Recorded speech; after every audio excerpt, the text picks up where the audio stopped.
വെള്ളിയൂരിൽ വീടിന് നേരെ സ്ഫോടക വസ്തു എറിഞ്ഞു. ഇന്നലെ രാത്രി 12 മണിയോടുകൂടിയാണ് സംഭവം ഉണ്ടായത്. വെള്ളിയൂർ ചാത്തോത്ത് താഴെ റോഡിൽ പുതുവാണ്ടിമേത്തിൽ ഗിരീഷിന്റെ വീടിന് നേരെയാണ് ആക്രമണമുണ്ടായത്. പടക്കത്തിന്റെ അവശിഷ്ടങ്ങൾ വീട്ടുമുറ്റത്തു നിന്നും കണ്ടെടുത്തിട്ടുണ്ട്. ഗിരീഷിന്റെ ഭാര്യയും മകനും മകളുമാണ് ആ വീട്ടിലുണ്ടായിരുന്നത്.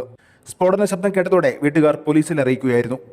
കഴിഞ്ഞ ദിവസം വീടിനടുത്ത ക്ഷേത്രോത്സവത്തിനിടെ ലഹരി ഉപയോഗിച്ച ഒരു സംഘം സ്ത്രീകളെ ശല്യം ചെയ്യുകയും ഇവരെ നാട്ടുകാർ ചോദ്യം ചെയ്യുകയും ചെയ്തിരുന്നു. ഇതിന്റെ വൈരാഗ്യം മൂലമാണ് ആക്രമണം ഉണ്ടായതെന്ന് സംശയിക്കുന്നു.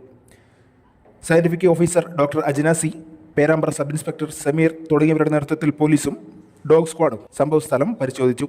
Today news, Perambra.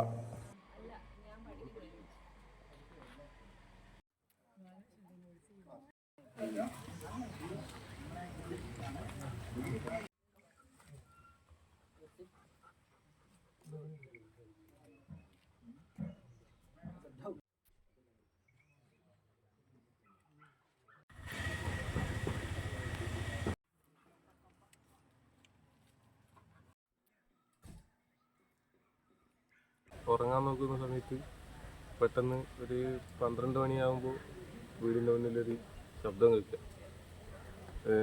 ഞാൻ ഡോറ് തുറന്ന് പുറത്ത് വന്നപ്പോൾ മുറ്റത്ത് മൊത്തം പോകാം. പിന്നീട് എൻ്റെ പ്രധാനപ്പെട്ട ആൾക്കാർ വന്നു, പിന്നെ പോലീസും വന്നു.